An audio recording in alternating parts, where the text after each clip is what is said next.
अस्सलामुअलैकुम, welcome to the living masturbation course. सबसे पहले तो मैं आपको सल्यूट करता हूँ कि आप उन चंद लोगों में से हैं जो गुनाह करके पछताते हैं, जो अल्लाह से माफी मांगते हैं, खुद को बदलना चाहते हैं। सल्यूट करता हूँ मैं आपको। अल्लाह के नबी का फरमान है सल्लल्लाहु अलैहि वसल्लम कि मोमिन वो है जिसकी नेकी उसे खुश करे और गुनाह उसके दिल में खटके। तो आप खुशकिस्मत हैं कि आपका गुनाह आपके दिल में खटकता है और आज आपके यहाँ मौजूद है इस कोर्स में। वरना बहुत सी दुनिया तो ऐसी है जो गुनाह करती है और उसे नॉर्मलाइज कर देती है, कोई पछतावा नहीं है। और ऐसे लोग अल्लाह की रहमत से दूर हो जाते, जो खुद को बदलना नहीं चाहते। वो जो गुनाह करते हैं और पछतावा करते हैं, अल्लाह के खुशकिस्मत बंदे हैं कि उनके लिए कहीं ना कहीं गुंजाइश निकल आएगी अल्लाह के यहाँ। कम से कम वो अल्लाह से माफी तो मांगते हैं, उनके दिल में गुनाह तो खटकता है ना। खुशकिस्मत है। और मैं आपको सल्यूट पेश करता हूँ आज यहाँ। तो इस कोर्स को हमने 7 मॉड्यूल्स में तकसीम किया है। मॉड्यूल नंबर 1, साइंस मस्टरबेशन के बारे में क्या कहती है, करनी चाहिए नहीं करनी चाहिए, कितनी करनी चाहिए, इससे क्या क्या नुकसान होते हैं, क्या फायदे होते हैं, साइंस इसके बारे में क्या कहती है। सबसे पहले हिस्से में हम ये डिस्कस करेंगे। मॉड्यूल नंबर 2, मस्टरबेशन इस्लाम में जायज है नाजायज है, क्या फायदे हैं क्या नुकसान है, कुरान में क्या है, हदीस में क्या है, उलमा इसके बारे में क्या कहते हैं, आपको कम्प्लीटली गाइड किया जाएगा। इस्लाम के मुताबिक मस्टरबेशन का क्या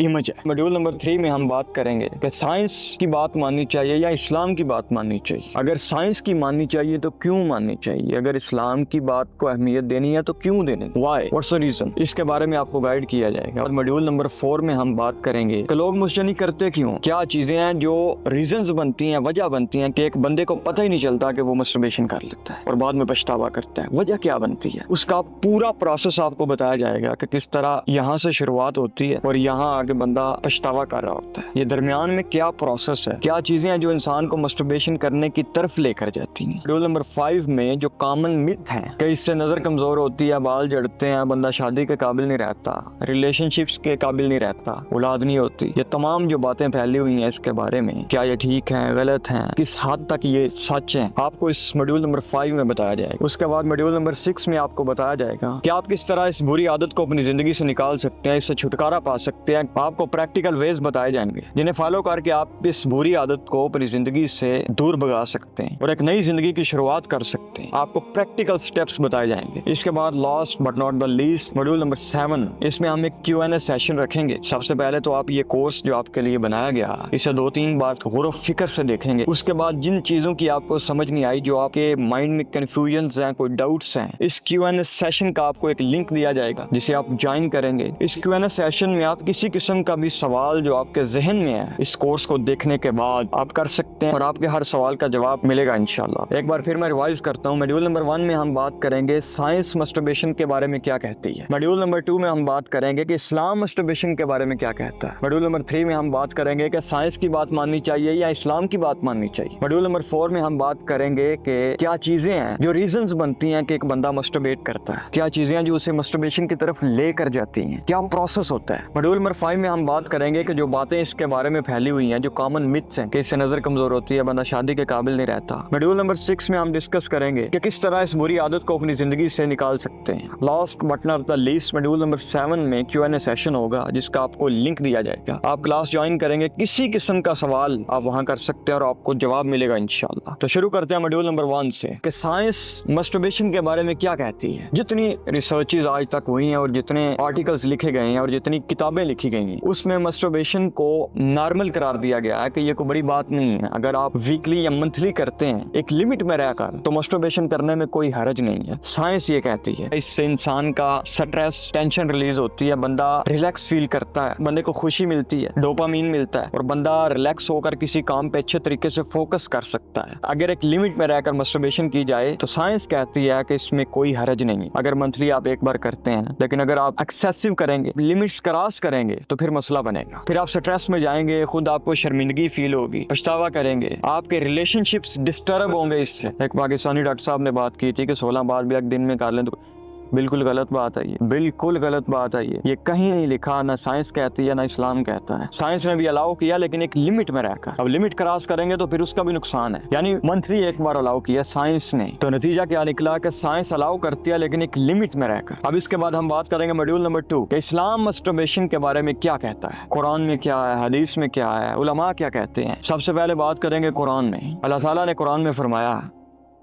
कि मोमिन लोग कामयाब हैं और उनकी कुछ सिफात भी साथ बताई गई हैं। मोमिनीन की सिफात में से ये सिफ्त बताई गई है कि मोमिन वो है जो अपनी शर्मगाह की हिफाजत करता है सवाए अपनी बेगम के और लोंडी के। लोंडी का कल्चर चूंकि खत्म हो चुका है तो सिर्फ रह गई बेगम, यानी बेगम के अलावा अपने प्राइवेट पार्ट्स को आप यूज नहीं कर सकते। इनडायरेक्टली आपको मैसेज दिया गया कुरान में कि अपनी बेगम के अलावा आप अपने प्राइवेट पार्ट्स को यूज नहीं कर सकते। अब आते हैं हदीस की तरफ। अल्लाह के नबी सल्लल्लाहु अलैहि वसल्लम के पास कुछ नौजवान आए, उन्होंने अपना मसला पेश किया कि अब हमारी बस हो चुकी है, हम बहुत क्रेविंग कर रहे हैं, हमारा गुजारा नहीं है, हमारी ख्वाहिशात इस तरह उबल उबल कर बाहर आ रही हैं जिस तरह आप कहती हैं। तो अल्लाह के नबी ने उन्हें फरमाया सल्लल्लाहु अलैहि वसल्लम कि अगर तुम में से कोई इस्तिताअत रखता है तो शादी करो, निकाह करो, अगर इस्तिताअत नहीं रखते तो रोजा रखो। अब सवाल पैदा, रोजे का क्यों हुक्म दिया गया? रोजे से क्या होता है? साइंस ने रिसर्च की है कि रोजा रखने से इंसान का अपने ऊपर सेल्फ कंट्रोल बढ़ता है, सेल्फ एस्टीम बूस्ट होती है, कुव्वत मुदाफत बढ़ती है रोजा रखने से। मिसाल देता हूँ आपको कि आपके सामने खाना है, सामने पीना है, लेकिन आप अपनी ख्वाहिशात को कंट्रोल कर रहे हो तो आपकी प्रैक्टिस इतनी हो जाएगी कि जब कोई लड़की सामने आएगी या जब आप ऐसा कंटेंट देखेंगे आपकी बॉडी तो कहेगी आगे बढ़ा जाए, लेकिन आपके अंदर जो सेल्फ कंट्रोल है, जो कुव्वत मुदाफत है, वो आपको रोकेगी इससे और आप कंट्रोल कर लें। तो रोजा रखने से इंसान की ख्वाहिशात कंट्रोल में आती। तो इसीलिए दुनिया के सबसे बड़े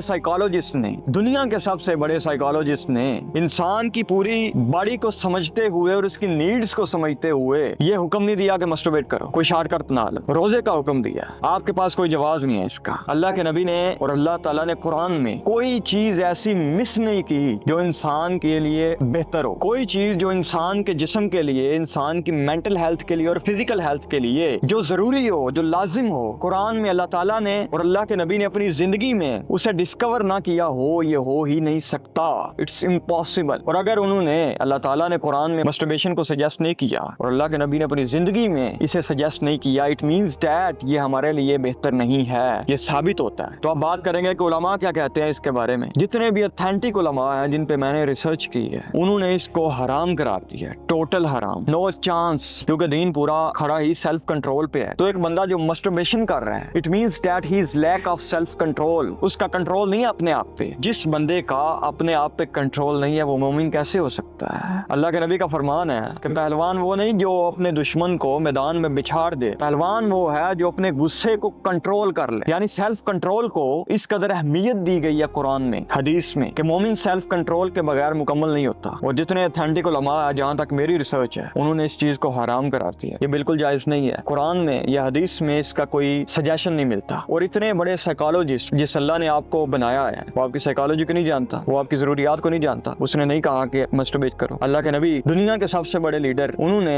इंसान की साइकोलॉजिकल और फिजिकल हेल्थ को मद्देनजर रखते हुए इसको सजेस्ट नहीं किया। इट मींस दैट ये हमारे लिए जरूरी नहीं। अब बात करते हैं तीसरे मॉड्यूल के बारे में कि साइंस की बात माननी चाहिए या इस्लाम की बात माननी चाहिए। अगर साइंस की माननी चाहिए तो क्यों माननी चाहिए? अगर इस्लाम को अहमियत देनी चाहिए तो क्यों देनी चाहिए? सबसे पहली बात, साइंस को दरियाफ्त करने वाला कौन है? इंसान। और इंसान को दरियाफ्त करने वाला कौन है? अल्लाह ताला। तो ओनर कौन हुआ? अल्लाह। तो बात किसकी मानी जाएगी? ओनर की, लीडर की। जब ये साइंस अपना सर उठाएगी, अल्लाह ताला की लिमिट्स को क्रॉस करना चाहेगी, तो इसका सर कलम कर दिया जाएगा। तो इसीलिए इस मस्टरबेशन के मैटर में भी हम साइंस का सर कलम करेंगे और इस्लाम को अहमियत देंगे। साइंस तो यह भी कहती है कि दुनिया, जमीन और आसमान ये खुद बने हैं, खुद चल रहे हैं, ये सिस्टम खुद ब खुद एक हादसे की सूरत में चल रहा है। लेकिन इस्लाम कहता है कि अल्लाह है, बनाने वाला है, चलाने वाला है, वो मालिक है, वो खालिक है। आप क्या कहते हैं इस बारे? हमारा ईमान हमें इस बात की इजाजत देता है कि हम साइंस की इस बात को माने कि ये सब कुछ खुद ब खुद बना, खुद चल रहा है? हम नहीं मान सकते, तो हम इस्लाम को अहमियत देंगे। फोर्थ मॉड्यूल में हम बात करेंगे कि एक बंदा मस्टरबेशन करता क्यों है, क्या चीजें हैं जो उसे मस्टरबेशन की तरफ लेकर जाती हैं, क्या चीजें रीजंस बनती हैं कि एक बंदा मस्टरबेट करता है। तो इसे हम इस तरह समझेंगे कि एक एटॉमिक हैबिट्स बहुत फेमस बुक है जिसमें एक प्रोसेस बताया गया है। इन 4 मराहिल से गुजर कर एक बंदे को एक चीज की लत लग जाती है। सबसे पहली चीज, क्यों मिलता है उसे? क्यों कहते हैं जिस तरह मछली को फंसाने के लिए हम एक गोश्त का टुकड़ा फेंकते हैं ना, तो उससे वो फंस जाती है, शिकार हो जाती है। इसी तरह हमें भी एक क्यों मिलता है सोशल मीडिया की सूरत में, किसी एक्टर की, किसी मॉडल की या किसी टिकटॉकर की, या कोई भी स्लो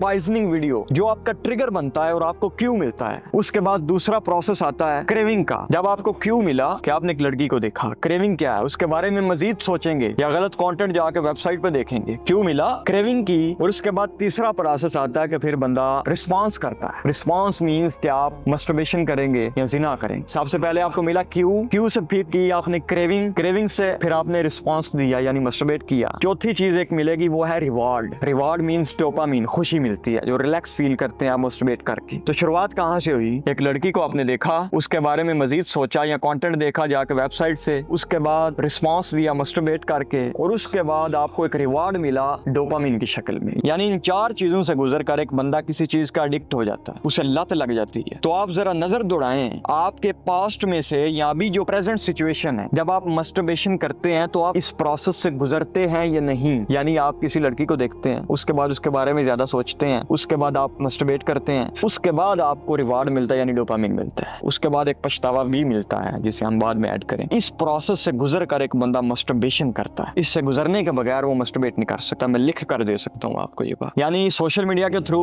या फिजिकल आप किसी से बातचीत कर रहे हैं, आपको एक ट्रिगर मिल गया, ट्रिगर के बाद सारी गेम हुई और आपने मस्टरबेट किया, उसके बाद पछतावा ही पछतावा। उम्मीद है ये बात क्लियर हो चुकी है कि एक बंदा मस्टरबेशन करता क्यों है और शुरुआत कहाँ से होती है एंड प्रोसेस क्या है। 5वें मॉड्यूल में हम बात करेंगे कॉमन मिथ के बारे में कि ये जो बातें फैली हुई हैं कि इंसान मस्टरबेशन करने से कमजोर हो जाता है, बाल झड़ते हैं, नजर कमजोर हो जाती है, बंदा शादी के काबिल नहीं रहता, रिलेशनशिप्स डिस्टर्ब होती हैं। ये बातें कहाँ तक सच हैं? सबसे पहली बात, जब एक बंदा मस्टरबेशन करता है तो उसके बाद उसे एक रिवॉर्ड मिलता है यानी डोपामिन, खुशी मिलती है। उसके बाद फौरन उसकी खुशी चली जाती है, वो स्ट्रेस में चला जाता है, उसे शर्मिंदगी महसूस होती है और वो अपने आप को मलामत करता है, अपने आप से अजीब सी नफरत होने लगती है। जब एक बंदा मस्टरबेशन करेगा और ये सब स्ट्रेस से, निदामत से गुजरेगा तो वो सारा दिन इसी में गुजार देगा, सोग में गुजार देगा। यार मैं इस आदत का शिकार हूँ, ये कैसे छोड़ूं, मैं किस तरफ जा रहा हूँ, मैं अपने आप का नुकसान कर रहा हूँ। वो इस ट्रॉमा से नहीं निकलेगा कि मैं खुद पे जुल्म कर रहा हूँ, वो स्ट्रेस में रहेगा। अब जब इस ट्रॉमा से नहीं निकलेगा तो एक बंदा सारा दिन इसके बारे में सोच रहा है, स्ट्रेस में रह रहा है, उसकी ग्रोथ रुकेगी, उसके जरूरी काम रुकेंगे, उसकी परफॉर्मेंस में कमी आएगी, यकीनन आएगी। तो कहीं ना कहीं ये बातें सच हैं कि मस्टरबेशन से मेंटल हेल्थ पे फर्क पड़ता है, फिजिकल हेल्थ में भी फर्क पड़ता है। और उसके बाद जब आप बार बार मस्टरबेशन करेंगे तो आपके प्राइवेट पार्ट्स डिस्टर्ब होंगे। अब एक और बात आती है, बंदा शादी के काबिल नहीं रहता। मिसाल देता हूँ, जब एक बंदा मस्टरबेशन करता है ना, वो पहले पॉर्न देखता है, गलत वीडियोस देखता है, उसके बाद वो मस्टरबेशन करता है। जैसी जैसी चीजें वो पॉर्न में देखता है और जिस तरह जिस लेवल पे वो दिखाया जाता है, मशीन यूज कर रहे हैं वो, और क्या क्या कर रहे हैं, वो चीजें जो इस्लाम में अलाउ भी नहीं है, वो सब कुछ वो देख रहा है। अब अपनी बेगम को लेकर उसकी एक्सपेक्टेशंस, उम्मीदें बढ़ जाती हैं। जब उसकी शादी होती है तो उसे वो सब कुछ नहीं मिलता जो वो पॉर्न वीडियोस में देख चुका है। अब यहाँ उसे मजा नहीं आता, हराम की लज्जत को वो इस तरह फील कर चुका है कि अब उसे हलाल चीज में